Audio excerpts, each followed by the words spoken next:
plus ultra. C'est le nom de la distillerie de Jérôme Urbain. C'est la Belgique. Je suis content que tu sois là. Merci. On est entre Belges, on est bien.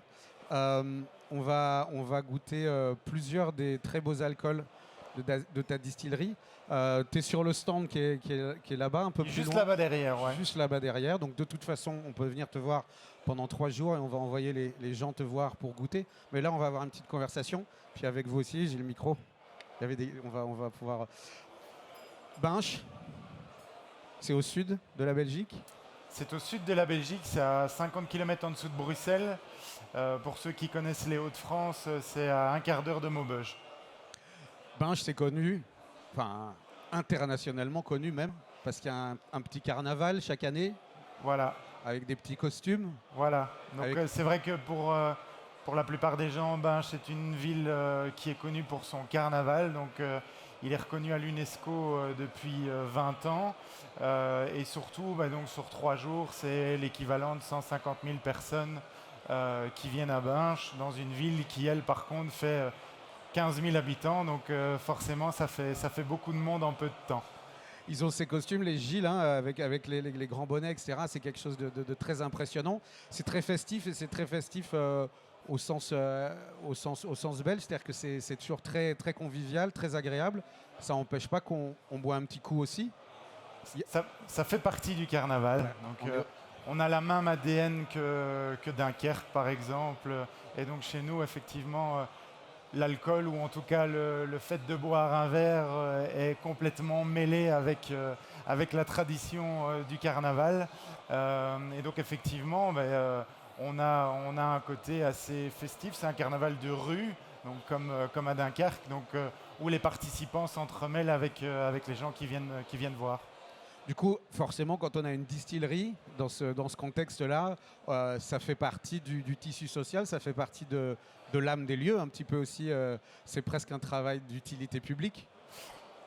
On va dire ça. Alors, ce qui est sûr, c'est que on a évidemment une tradition de la bière en Belgique, hein, et donc Binche est aussi connu pour sa brasserie. Hein. J'ai mes confrères, collègues, amis qui ont la brasserie La Binchoise. Et puis après, nous, on est venu... ajouter la touche alcool distillerie en fabriquant effectivement toute une série d'alcools, dont le premier, le gin de Binche, où on a vraiment voulu mêler l'histoire de notre ville et évidemment l'alcool avec ce nom. Alors l'histoire de la distillerie plus ultra, c'est pas facile à dire, ça commence quand? Alors la distillerie plus ultra, c'est 2007. Donc c'est relativement jeune. 2017, pardon, excusez-moi, c'est relativement jeune, pas 2007. Alors oui, c'est très très jeune et c'est surtout parti d'un jeu de mots, d'une blague. Alors évidemment, chez moi, on le comprend parfois plus facilement, mais donc la ville s'appelle Binche. Le Gilles étant le personnage principal du carnaval. Et donc on a joué sur le jeu de mots entre Gin et Gilles. Et donc on a créé le Gin de Binche.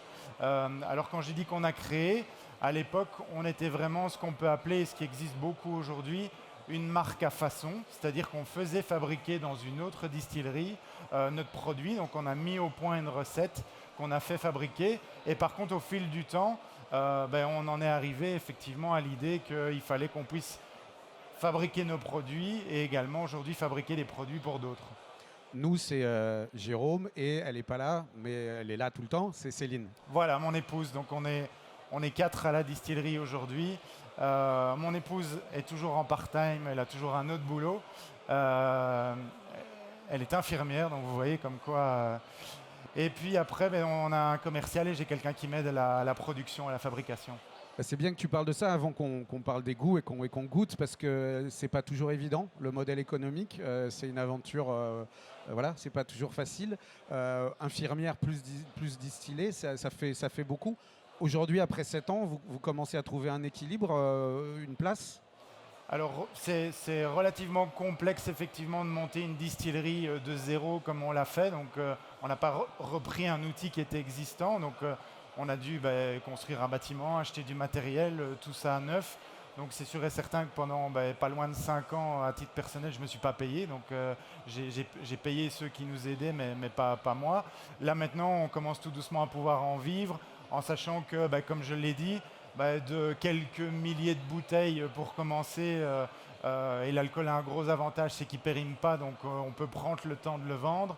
De quelques milliers de bouteilles, aujourd'hui on fait quand même plutôt autour de 25 000 bouteilles et on fabrique également des produits pour d'autres. Et donc voilà, on commence effectivement grâce à ça à pouvoir effectivement faire une activité. Sur le marché belge avant tout ou pas uniquement? Alors essentiellement sur le marché belge, aujourd'hui nos produits sont diffusés dans plus ou moins 200 points de vente sur la Belgique, mais également un peu à l'international. Alors on a pas mal de revendeurs, on commence à avoir pas mal de revendeurs sur la France. On vend pas mal au Luxembourg, qui est un pays vraiment limitrophe aux notes et avec lequel on a beaucoup de liens. Et alors la notoriété du carnaval de Binche fait que ponctuellement, on envoie des bouteilles aux États-Unis, on envoie des bouteilles au Congo. On fonctionne avec pas mal d'ambassades belges comme produit, on va dire, labellisé Belgique. Et donc voilà, ça nous permet d'avoir des clients un peu partout. Le premier, c'est le gin de Binche. Tu nous as apporté d'autres choses. On voit 4 bouteilles ici. On va en parler. Mais un gin, c'est une recette. C'est un choix. Tu peux nous en parler? Qu'est-ce qui fait la spécificité de ce gin de Binche? Donc pour le gin de Binche, qui est celui-ci, qui est on va dire notre recette emblématique et le premier qu'on a fabriqué, très simplement, comme je l'ai expliqué au début, l'idée était vraiment de lier notre ville avec la recette. Et comme au carnaval de Binche, les Gilles, donc acteurs principaux du carnaval, jettent des oranges sanguines, l'idée c'était d'avoir un gin qui était vraiment typé sur l'orange sanguine. Et donc on a tourné toute la recette autour de ça, donc d'avoir ce gin avec cette note d'agrumes assez marquée. On a restylisé le blason de la ville de Binche parce que la ville de Binche, c'est une ville, on l'appelle la Carcassonne du Nord. Donc on a une ceinture de rempart qui est complète comme à Carcassonne. Et donc ça nous permet effectivement d'avoir ce lien entre le patrimoine matériel de la ville et le patrimoine immatériel qu'est le carnaval. Donc après ce premier gin qui marche, est-ce que c'est parce qu'il marche que vous commencez à faire d'autres choses, ou est-ce que c'était le projet dès le départ de ne pas distiller que ça? Alors, le projet a toujours été de pouvoir fabriquer nos alcools, mais je ne vais pas rentrer dans le détail, mais fabriquer des alcools, alors c'est le cas en France, mais je dirais que c'est encore plus le cas en Belgique. C'est très réglementé, donc c'est assez compliqué de pouvoir se lancer comme ça dès le départ. Et donc c'est pour ça qu'on a pris le temps finalement de pouvoir construire cette distillerie. Alors je pense que s'il a eu son succès, c'est que... Alors, on peut relativiser parfois les concours internationaux parce qu'il y a pas mal de choses qui existent, les cotations ne sont pas toujours les mêmes.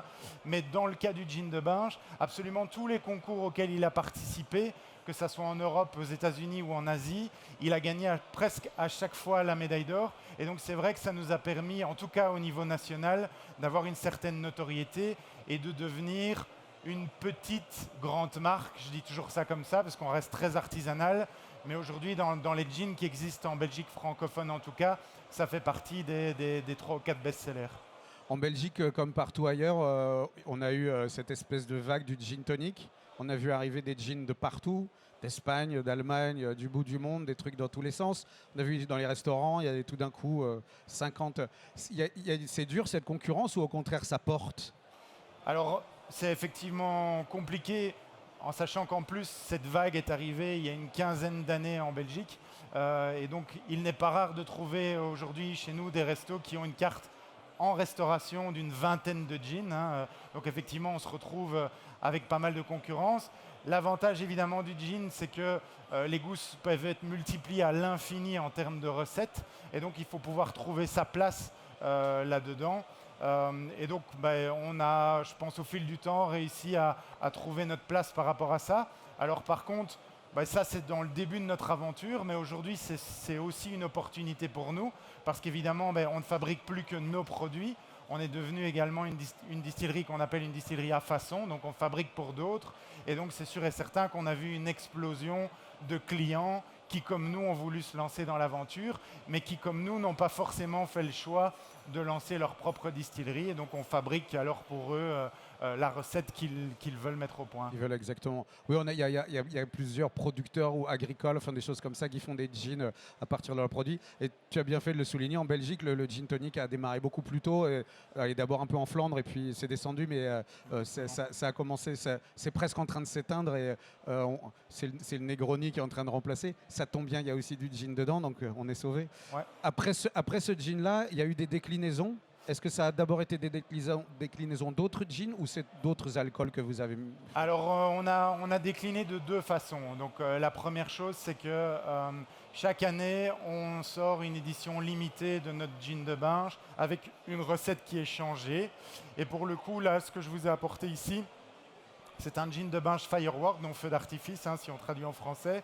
L'idée, c'était quoi? L'idée, c'était de faire un gin au piment, poivre de Sichuan. Donc, les feux d'artifice ont été inventés en Asie. C'est quelque chose un feu d'artifice, ça fait partie du carnaval également. Et donc, on a essayé de décliner ça sur le côté asiatique, donc avec ce côté piment, poivre de Sichuan. Alors, on a donné une deuxième originalité par rapport à ce gin. C'est que le gin qui est ici est ce qu'on appelle en anglais un Navy Strength gin. Donc un gin force de marine si on traduit en français. Ça veut dire quoi? Ça veut dire que c'est un gin qui doit à minima titrer à 55% d'alcool. Alors ça s'utilise beaucoup dans les pays anglo-saxons. C'est ce qu'on appelle des gins qui vont driver des cocktails. Donc ça va vraiment donner une dominante parce qu'il a beaucoup de force en termes de goût. Et donc on s'est amusé finalement à faire ça, ce qui est assez peu courant. On est presque les seuls en Belgique à faire un Navy Strength. Et de nouveau, on n'inscrit pas ça à 10 000 concours, mais celui-là a été inscrit au concours mondial, donc au World Gin Award, donc au concours mondial des gins, et il a obtenu la meilleure note, donc meilleur gin du concours, donc médaille d'or dans la catégorie Navy Strength, donc qui est vraiment une catégorie à part entière. Le Navy Strength, l'idée, c'est justement pas un gin de dégustation seul, hein, c'est un gin qu'on va travailler dans les autres. Le gin de Binche, il peut se boire en dégustation. Alors, ce sont des gins qui peuvent se boire purs, très clairement. Dans 90% des cas, on va effectivement les mélanger avec un tonic. Mais c'est vrai que dans le cas spécifique d'un Navy Strength comme celui-là qu'on va goûter après, il y a vraiment cette très forte dominante d'alcool. Alors, ce qu'il faut savoir, ce qui est intéressant à savoir d'ailleurs, c'est qu'aujourd'hui, on a tendance à faire beaucoup d'alcool qui titre moins fort. Alors, parce que c'est un peu dans l'air du temps, dans la mode. Si ce n'est que, c'est assez facile à comprendre, l'éthanol est un exhausteur de goût relativement fort. C'est d'ailleurs pour ça qu'on fait des parfums à base d'alcool, qu'on utilise l'alcool comme conducteur. Et que donc, quand on a des alcools qui titrent très fort, comme dans le cas de celui-ci, on est capable d'aller chercher un panel de goût qui est très large et très, très varié.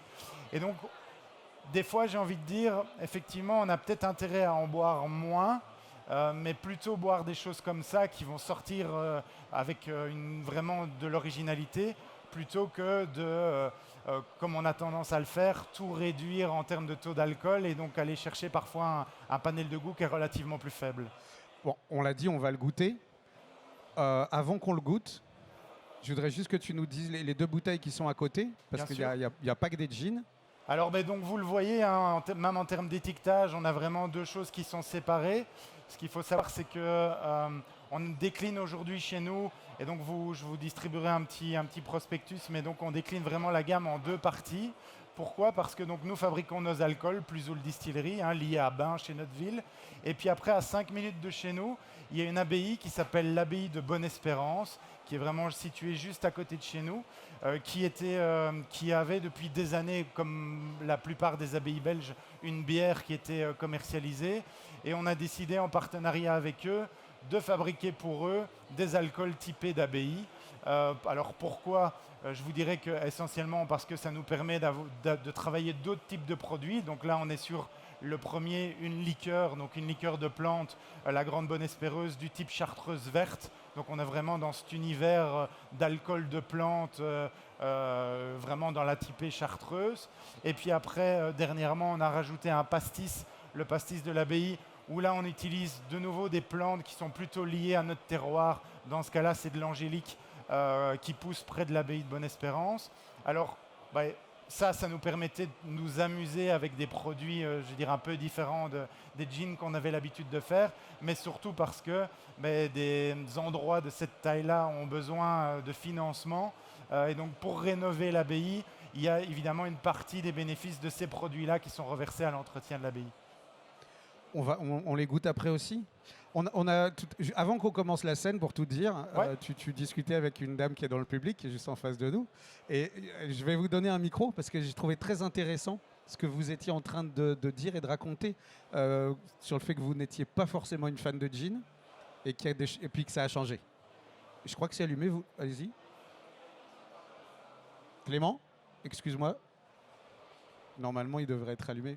Est-ce que le 2, voilà, on y va. Oui, je pense que là c'est bon. Oui, je disais qu'effectivement j'avais découvert le jean très récemment. Grâce à un atelier justement grand public, mais justement je trouve que c'est très intéressant. Alors tout à l'heure vous évoquiez le fait que le gin tonic, il y avait une grande vague il y a une quinzaine d'années. Et pourtant effectivement je buvais déjà des cocktails il y a une quinzaine d'années, mais effectivement je pense que c'est pas forcément un cocktail qui me séduisait. Alors peut-être c'est mon côté féminin, mais voilà, il n'y a pas vraiment de fruits dedans, de choses peut-être un petit peu plus sucrées ou qui attirent effectivement l'œil aussi, hein, parce que je pense que ça peut être gin tonic, c'est quand même pas un cocktail qui est extrêmement coloré la plupart du temps. Et en fait effectivement cet atelier m'a vraiment effectivement permis de redécouvrir le gin tonic, et depuis je trouve que à l'inverse, il y a une renaissance, moi je dirais qu'il y a une renaissance du gin tonic, parce que cet été, j'en ai effectivement beaucoup entendu parler, et je trouve que notamment aux cartes des restaurants, des bars, on retrouve, en tout cas sur Paris, on retrouve effectivement plutôt le gin tonic qui avait un peu disparu de la surface de la circulation. C'est quelque chose que tu entends souvent, ça. Non, j'aime pas le gin, et puis finalement... Alors, Parce qu'on a l'impression qu'on a une image un peu vieillotte. Alors, j'ai envie de dire, beaucoup de gens qui connaissent pas forcément le gin vont réduire ça à un Gordon, si je cite une marque, voilà. Et donc quelque chose qui est un alcool blanc avec un goût de genièvre, et c'est presque tout. Et donc oui, bien sûr, le gin au départ c'est ça, mais aujourd'hui la vague et la mode du gin a vraiment été vers une diversification en termes de goût. À titre personnel, par exemple, j'ai une collection personnelle de 500 gins différents qui viennent de partout dans le monde, avec à chaque fois des goûts qui sont différents, avec des terroirs aussi qui sont différents, et donc des ingrédients qui sont différents. Ce qu'il faut savoir, en fait, c'est que je suis belge, on est très connu chez nous pour nos bières.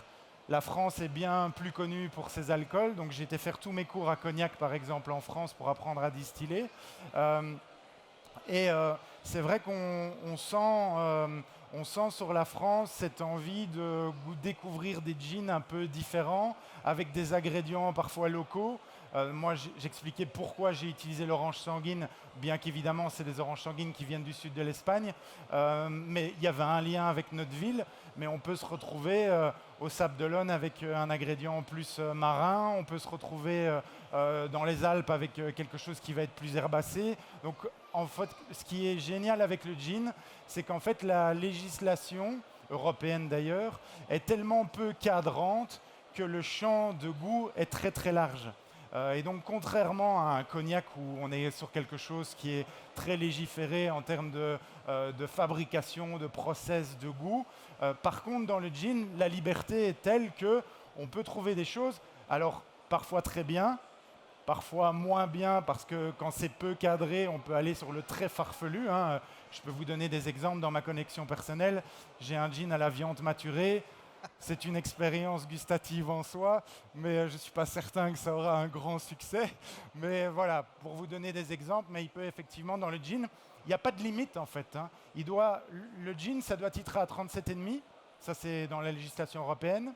Ça doit être à base d'un alcool neutre, peu importe lequel. Ça peut être un alcool neutre de vin, ça peut être un alcool neutre de blé, ça peut être un alcool neutre de raisin, par exemple. Donc, rien n'est prescrit. Et en plus de ça, à part une présence de genièvre, qui elle est obligatoire, le reste, on peut utiliser tous les ingrédients qu'on a envie. Et donc, finalement, ça peut sortir, comme Madame le disait, des choses qui ont des goûts absolument différents. Bon, il est temps que tu nous fasses la démonstration par l'exemple de tout ça. Et comme ça, on va voir si vous êtes toujours aussi convaincus. Comment on fait? On goûte le gin de Binche pur? Alors, ce que je vous propose, c'est qu'on va goûter le gin de Binche pur. Et puis après, ceux qui veulent, je vais passer avec une petite bouteille de tonic parce que vous allez voir que l'idéal pour un gin, c'est de le goûter pur. Et puis, quand on va rajouter un petit fond de tonic, idéalement dans ce cas-ci moitié-moitié, vous allez avoir des goûts qui vont apparaître et ou disparaître. Pas du tout parce que ce tonic est aromatisé, il a aromatisé absolument rien du tout, mais parce qu'en redescendant le titrage d'alcool, vous allez avoir ce côté alcooleux qui va diminuer et parfois la note qu'on veut pousser, dans ce cas-là l'orange sanguine, qui va peut-être apparaître plus facilement au niveau du palais. Est-ce que tu veux, Alex va faire passer le plateau, est-ce que tu veux servir toi-même le tonic après ou Je vais servir les gins et puis après je vais passer avec le tonic. Ok. Donc celui-là, on n'en a pas parlé, mais donc l'autre c'est un Navy. C'est un Navy, ouais. Le Binge c'est un London Dry ou c'est un ou pas? Alors, ils sont tous les deux en London Dry, donc il n'y a absolument pas d'ajout de sucre. Voilà, Donc, tu peux peut-être expliquer pour ce que ça veut dire. Ça ne veut pas dire que c'est fait à Londres. Hein. Ah non, effectivement. Donc London Dry, pour ceux qui ne savent pas, donc on le voit sur beaucoup de bouteilles. C'est d'ailleurs pour ça que la moyenne des gens ont en tête qu'un gin, c'est quelque chose qui est anglais. Hein. Il faut savoir que le gin, ça n'a pas été inventé en Angleterre, mais ça a bien été inventé en Flandre. Donc là, je ne fais pas de jaloux. Quand je dis les Flandres, je parle bien des Flandres françaises, belges et une partie de la Hollande. Mais donc c'est quelque chose qui est plutôt du nord, Hollande, nord de la Belgique et nord de la France d'ailleurs. Pourquoi? Parce que vous avez compris que l'ingrédient obligatoire, c'est le genièvre. Hein. Et donc on peut retrouver des appellations différentes. Chez moi, on va appeler ça parfois un péqué. Et puis après, en Flandre, on va appeler ça un genièvre. Et puis, c'est quoi la différence? C'est qu'un gin, c'est un genièvre où on a ajouté d'autres ingrédients. Et donc, dans ce cas-ci, effectivement, ça devient alors un gin. C'est le Dutch Courage, hein, ils appellent ça les Anglais. Hein. Exactement, ouais, ils appellent ça Dutch Courage, donc le courage hollandais. C'est ce qu'on donnait aux soldats, aux militaires hollandais pour partir à la bataille. Et donc, ici, l'idée, effectivement, c'est que le goût de genièvre, il soit un poil en deçà. Je vais peut-être, ouais. Donc si vous rajoutez du tonic, vous les goûtez avec du tonic, mettez vraiment, je dirais, l'équivalent de moitié-moitié, comme ça ne vous noie pas le gin. Mais donc, je disais que ce qu'il faut savoir, c'est que dans les gins, il y a plein de catégories différentes. Est-ce que je peux goûter aussi? Oui, bien sûr. C'est purement professionnel. Hein. Oui, je comprends tout à fait. Est-ce que moi, pendant ce temps-là, je peux vous poser une question sur le tonic, justement? Oui. Qu'est-ce que vous recommandez comme tonic pour un gin tonic? Alors, je vous dirais que très simplement, si vous achetez un gin que je vais qualifier sans aucun côté péjoratif à la chose, relativement basique, c'est-à-dire où il va y avoir ce goût de genièvre relativement prononcé et pas forcément d'autres ingrédients, vous pouvez sans aucun problème vous diriger vers un tonic aromatisé. Et aujourd'hui, j'ai envie de dire, le panel est relativement large dans toute une série de gammes. Et donc, on va retrouver parfois de la lavande, de l'hibiscus, plein de choses, du citron. Tout ça va marcher sans aucun problème. Si par contre, vous achetez un gin, et il commence à y en avoir beaucoup sur le marché, avec une note qui va être un peu au-dessus, l'agrume, le côté floral, le côté épicé, peu importe. Très sincèrement, je pense qu'un tonic, un Indian tonic classique, donc vraiment l'équivalent du Schweppes Tonic pour donner une marque ou du Fever Tree par exemple, qui sont deux marques internationales, ça va marcher sans aucun problème parce que ce n'est pas le tonic qui va venir vous donner le goût, la note, c'est vraiment le gin. Et donc c'est parfois dommage, entre guillemets, de venir mélanger deux choses qui n'ont pas forcément à voir l'une avec l'autre. Donc dans ce cas-là, moi j'utiliserais plutôt un Indian Tonic classique, un tonic tout simple. Là, par exemple, c'est un Thomas Henry, pour dire. C'est un Thomas Henry, Indian Tonic classique. Alors, pourquoi j'utilise ça? Je vous citais des marques. J'ai envie de vous dire, c'est un peu comme les gins. Ça dépend des goûts et des couleurs. Et donc, vous allez utiliser un Schweppes qui va avoir un côté amertume un peu plus prononcé, une bulle un peu plus pétillante, alors qu'un Thomas Henry va avoir une bulle très fine et un peu moins d'amertume. Donc là, très sincèrement, ça dépend vraiment de ce que vous aimez en termes de goût. Est-ce que ça vous a parlé, la différence entre avec et sans? Oui. Ok. Bon. Donc, c'est vrai. Est-ce que tu veux qu'on goûte le deuxième? Qu'est-ce que tu avais prévu? On va goûter le deuxième. On peut peut-être... je vais refaire le service ici. Juste pour ceux qui sont arrivés entre-temps, on a la chance d'avoir donc avec nous Jérôme Urbain de la distillerie Plus Ultre. On te retrouve jusqu'à mardi. Tu as un stand qui est Juste là-bas derrière. là-bas derrière, voilà. Et on peut venir te voir, on peut venir te parler, on peut venir goûter. Tu disais, tu as même des petites documentations pour qu'on sache tout Ouais. de ce qui se passe à Binche et dans ta distillerie. Je te disais tout à l'heure le développement et tout ça, mais c'est quoi les objectifs? Enfin, si on rêve dans 7 autres années, où est-ce que vous êtes? Alors, comme je l'ai dit, hein, on a installé notre distillerie. Donc maintenant, l'outil de production est en train de fonctionner. Donc, on va continuer tout doucement à grandir. Et puis, en dehors de ça, je l'ai expliqué. On peut faire le service. Donc, juste avant de donner l'explication, donc là, vous êtes sur un Heavy Strength. Donc, c'est quelque chose qui est assez costaud en termes d'alcool. Donc franchement, goûtez-les purs, un peu sur le bout de la langue. Et puis après, vraiment, goûtez-le avec le tonic. Parce qu'encore plus que ce que vous venez de goûter ici, la différence, elle va vraiment être énorme en termes de goût. Évidemment, vous l'avez entendu, le titrage d'alcool, donc ça va un peu vous influencer. Mais très souvent, si je ne le dis pas, les gens sont presque incapables de me dire que ça titre à ce point en termes d'alcool.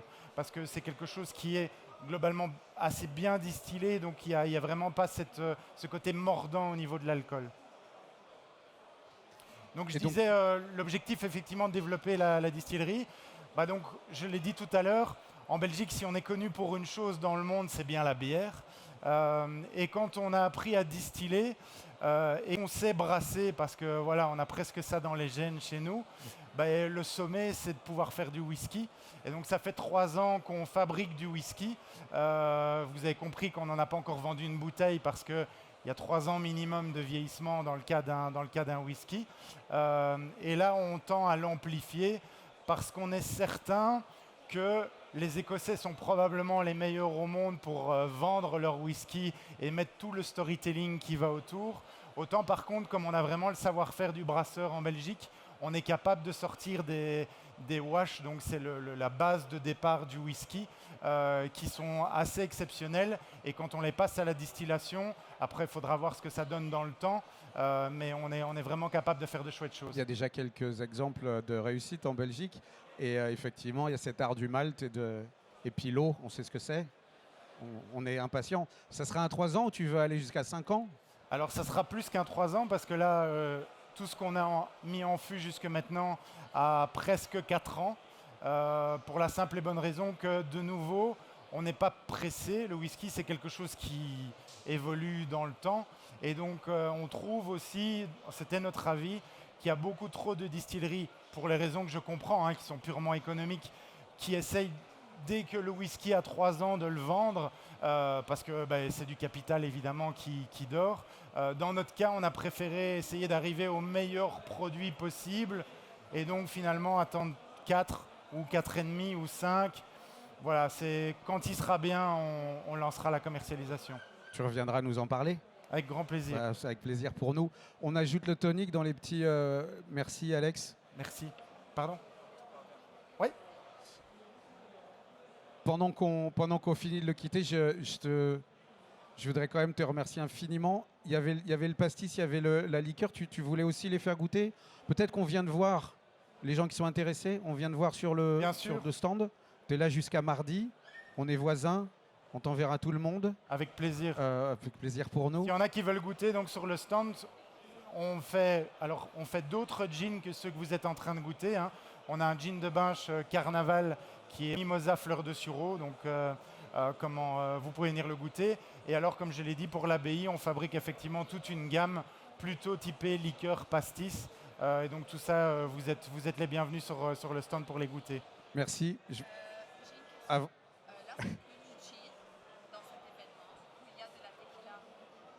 Non, tequila, ça on fait pas. Ça, je pourrais pas vous dire. Voilà, c'est off, mais il y a une dame qui veut savoir si on fait de la tequila. Allez le voir, allez voir sur le stand, allez parler. Non, il est là, on finit tout de suite. Et sur le stand là-bas... Il y a quelqu'un sur le stand. Il y a quelqu'un, et vous pouvez tout goûter, il y a toutes les infos. J'en profite du coup, puisqu'on en est là, après cette intéressante interruption. Merci d'être intervenu. Et merci Jérôme Avec Urbain de plaisir. la distillerie Plus Ultra à Binche. On l'applaudit, s'il vous plaît, fort pour ce beau gin, Merci. ces beaux alcools. Et on se donne rendez-vous avec le whisky la prochaine fois. Et on te retrouve. Avec grand plaisir. Merci Jérôme, à Merci. très bientôt. Dans 3 minutes avec Bruno Perrault pour parler de l'apéro. À tout de suite.